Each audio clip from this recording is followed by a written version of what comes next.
एक ऐसा आइलैंड जिसका 80% एरिया साल भर बर्फ की मोटी चादर से ढका हुआ रहता है, जहाँ पर ना तो खेतीबाड़ी हो सकती है और ना ही कोई मैन्युफैक्चरिंग यूनिट्स यहाँ लगाई जा सकती हैं। पूरे आइलैंड की टोटल पॉपुलेशन भी महज 55,745 है। इस सुनसान और वीरान आइलैंड पर आज दुनिया की सभी सुपर पावर्स अपना हक जताने की कोशिश कर रही हैं। हम बात कर रहे हैं ग्रीनलैंड की, जिसे दुनिया का सबसे बड़ा आइलैंड होने का गौरव प्राप्त है। सदियों से ये आइलैंड डेनमार्क का हिस्सा रहा है, लेकिन अब डोनाल्ड ट्रंप इसे किसी भी कीमत पर खरीदना चाहते हैं। हालांकि ग्रीनलैंडर्स ने यह साफ कर दिया है कि उनका देश बिकाऊ नहीं है, लेकिन सवाल ये आता है कि आखिर अमेरिका ये आइलैंड खरीदना ही क्यों चाहता है। सिर्फ अमेरिका ही नहीं, बल्कि रूस और चीन भी यहाँ पर अपना वर्चस्व स्थापित करने की कोशिश कर रहे हैं। चीन तो यहाँ पर इंफ्रास्ट्रक्चर डेवलप करने की कोशिश कर रहा है। यूरोपियन यूनियन और नाटो के लीडर्स भी बार बार ग्रीनलैंड का दौरा कर रहे हैं और डेनमार्क इस आइलैंड को अपने हाथ से जाने नहीं देना चाहता। लेकिन सवाल अब यही है कि आखिर ग्रीनलैंड इतना खास क्यों है? ग्रीनलैंड पर सभी देशों की नजरें क्यों हैं? ग्रीनलैंड किंगडम ऑफ डेनमार्क का पार्ट कैसे बना और क्या सच में अमेरिका इस तरह से किसी देश को खरीद सकता है? इन सभी सवालों के बारे में आज हम डिटेल में बात करेंगे। दोस्तों, अगर आप वर्ल्ड मैप देखेंगे तो पता चलता है कि ज्योग्राफिकली तो ग्रीनलैंड नॉर्थ अमेरिका का ही पार्ट है, लेकिन प्रशासनिक तौर पर यह आइलैंड डेनमार्क किंगडम का पार्ट है। हालांकि डेनमार्क ने इसे एक ऑटोनोमस रीजन घोषित किया हुआ है, लेकिन विदेशी मामलों का अधिकार आज भी डेनमार्क के पास ही है। ग्रीनलैंड के एक ओर आर्कटिक ओशन है तो दूसरी ओर अटलांटिक ओशन है। बाकी दोनों ओर ग्रीनलैंड सी और लेब्राडोर सी है। साल भर यहाँ का तापमान ठंडा रहता है। सर्दियों में तापमान -30 डिग्री तक गिर जाता है। सिर्फ कुछ इलाकों में ही गर्मियों के दौरान बर्फ पिघलती है और उसी एरिया में पूरे आइलैंड की पॉपुलेशन रहती है। अब बात करते हैं कि आखिर ग्रीनलैंड डेनमार्क का हिस्सा कैसे बना।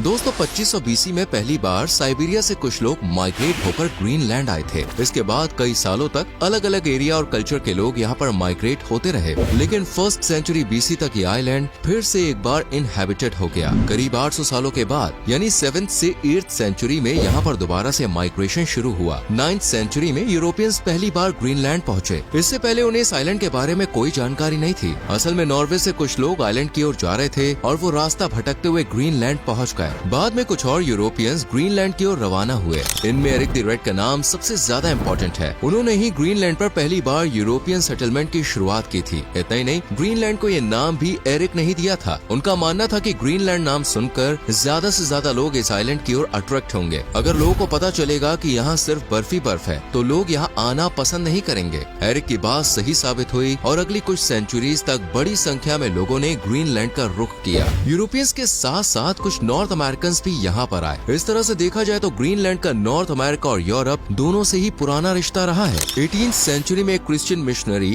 हैंस एश ने अपने किंग यानी डेनमार्क और नॉर्वे के किंग से ग्रीनलैंड जाने की परमिशन मांगी।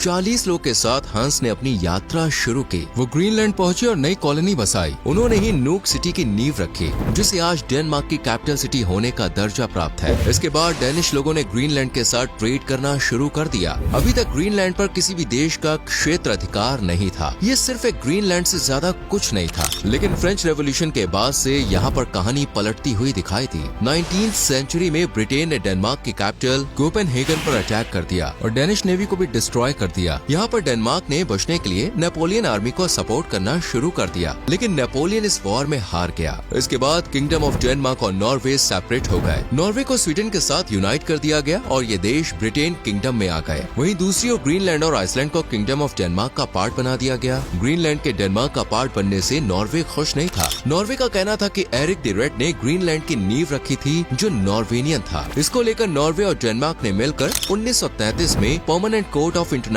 जस्टिस में केस फाइल किया। केस में डेनमार्क की जीत हुई और नॉर्वे अब ग्रीनलैंड पर अपना हक नहीं जता सकता था। इसके बाद सेकेंड वर्ल्ड वॉर में ग्रीनलैंड मुद्दे को लेकर अमेरिका की एंट्री होती है। इस वॉर में डेनमार्क वैसे तो न्यूट्रल था, लेकिन उसे डर था कि कहीं हिटलर की नाजी आर्मी ग्रीनलैंड पर हमला ना करते। इस डर से डेनमार्क ने यूएसए के साथ 1941 में ग्रीनलैंड एग्रीमेंट साइन किया। इस एग्रीमेंट में यूएस को ग्रीनलैंड में अपने मिलिट्री बेस बनाने की परमिशन दे दी गई। साथ में अमेरिका ने यहाँ रडार एस्टेब्लिश किए और वेदर स्टेशन भी लगाए। इससे अमेरिका, जर्मनी, चीन और खास तौर पर सोवियत यूनियन की एक्टिविटी को ट्रेस कर रहा था। अब अमेरिका को लगने लगा कि ग्रीनलैंड स्ट्रेटेजिकली कितना इम्पोर्टेंट हो सकता है। यहाँ से पूरे आर्कटिक रीजन में अपना वर्चस्व बनाया जा सकता है। अभी तक इस रीजन में अमेरिका की कोई प्रेजेंस नहीं थी। यूएस ने डेनमार्क के साथ अपने रिलेशंस बेहतर करने शुरू किए। वर्ल्ड वॉर खत्म होने के बाद साल 1946 में American president Harry S Trueman ने ग्रीनलैंड खरीदने का ऑफर दिया और इसके लिए उन्होंने $100 मिलियन देने की बात भी कही, लेकिन डेनमार्क ने ये ऑफर रिजेक्ट कर दिया। इससे पहले भी कुछ अमेरिकन अमेरिकी प्रेसिडेंट ग्रीनलैंड खरीदने का ऑफर दे चुके थे, लेकिन उनके ऑफर को भी ठुकरा दिया गया था। अमेरिका इतने में ही हार मानने वाला नहीं था। साल 1951 में उसने डेनमार्क के साथ एक डिफेंस एग्रीमेंट साइन किया और उसे ग्रीनलैंड में थूल एयरबेस कंटिन्यू करने की परमिशन मिल गई। ये एयरबेस आज भी एक्टिव है। अमेरिका के इंटरफेयर के बाद ग्रीनलैंड में डेवलपमेंट हुआ, वहाँ के लोगों को फ्रीडम मिली, टेलीकम्युनिकेशन नेटवर्क और रेडियो स्टेशन बनाए गए और नई टेक्नोलॉजी भी आनी शुरू हुई। ये सब बदलाव ग्रीनलैंडर्स को काफी पसंद आए। ग्रीनलैंड के लोगों ने डेनमार्क से आजादी की मांग शुरू कर दी। साल 1953 में ग्रीनलैंड को आजादी तो नहीं मिली, लेकिन उसे एक फुल स्टेट का दर्जा दे दिया गया और 1979 में ग्रीनलैंड को लोकल गवर्नमेंट को लोकल अफेयर्स कंट्रोल करने की पावर दे दी गई। लेकिन उसकी फॉरेन पॉलिसी, डिफेंस और सिक्योरिटी मैटर्स अब भी डेनमार्क के हाथ में ही थे। साल 2009 में डेनमार्क ने ग्रीनलैंडर्स के हक में एक सेल्फ गवर्नेंस एक्ट पास किया। इस एक्ट से ग्रीनलैंड को उनकी पॉलिसी बनाने की छूट मिल गई और एक कोर्ट भी वहाँ पर ओपन किया गया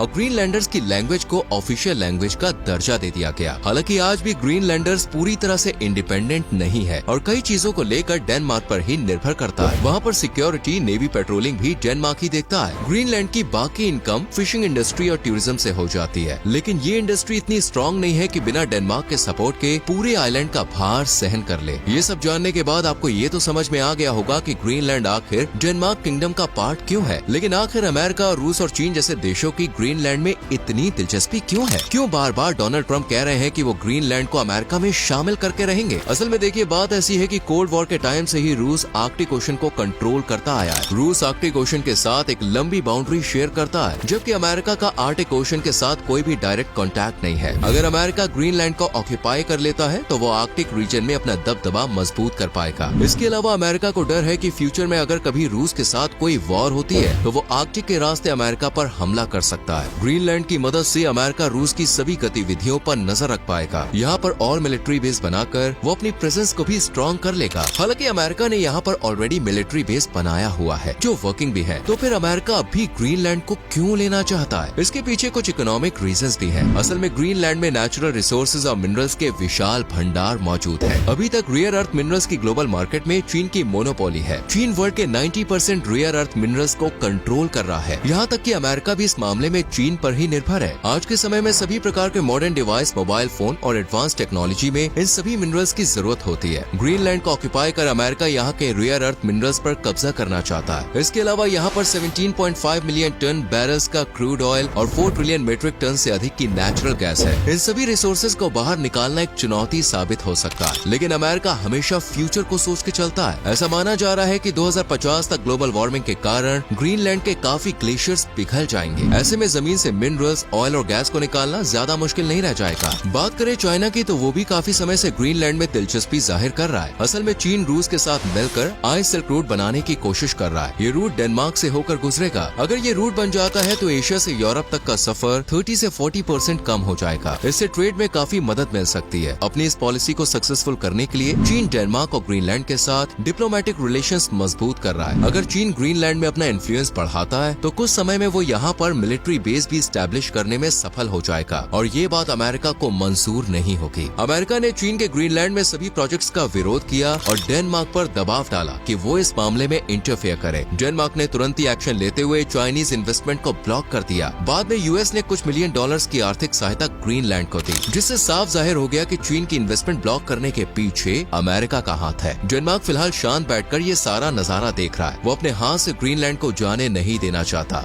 लगातार यूरोपियन यूनियन और नाटो कंट्रीज के लीडर्स ग्रीनलैंड का दौरा कर रहे हैं। हर किसी की नजरें अब वहाँ के संसाधनों पर है। अमेरिका भी नहीं चाहता कि ग्रीनलैंड आजाद हो जाए, क्योंकि अगर ग्रीनलैंड इंडिपेंडेंट नेशन बन जाता है तो वो डेनमार्क पर दबाव डालकर वहाँ पर अपनी मनमानी नहीं चला पाएगा। इंडिपेंडेंट नेशन बनने के बाद चाइनीज इन्वेस्टमेंट को रोकना भी अमेरिका के लिए मुश्किल होगा। साथ ही अगर ग्रीनलैंड आजाद देश बन जाता है तो मुमकिन है कि वो अमेरिका के एयरबेस को भी शट डाउन कर दे और अमेरिका इस एयरबेस को भी खोने नहीं देना चाहता। अंत में एक आखिरी सवाल कि क्या अमेरिका सच में ग्रीनलैंड को खरीद सकता है, और अगर हाँ तो इसकी कीमत क्या होगी? अमेरिका के लिए ग्रीनलैंड को खरीदना बहुत ज्यादा मुश्किल नहीं होगा। यहाँ पर वो अपनी ताकत का प्रयोग नहीं करेगा, बल्कि ग्रीनलैंडर्स और डेनमार्क को पैसे ऑफर करेगा। अमेरिका वहाँ के लोगों को बताएगा कि अमेरिका में शामिल होने के बाद उन्हें अमेरिकन सिटीजनशिप मिलेगी, उन्हें फाइनेंशियल एड दी जाएगी। 57,000 की आबादी को $1 मिलियन देना अमेरिका के लिए कोई बड़ी बात नहीं होगी। हालांकि इन सबके लिए ग्रीनलैंडर्स का राजी होना जरूरी है, और अगर ग्रीनलैंडर्स अमेरिका में शामिल शामिल होने के पक्ष में वोट करते हैं तो अमेरिका को एक कीमत डेनमार्क को चुकानी होगी। एक्सपर्ट्स के अनुसार ये कीमत $12.5 बिलियन से $77 बिलियन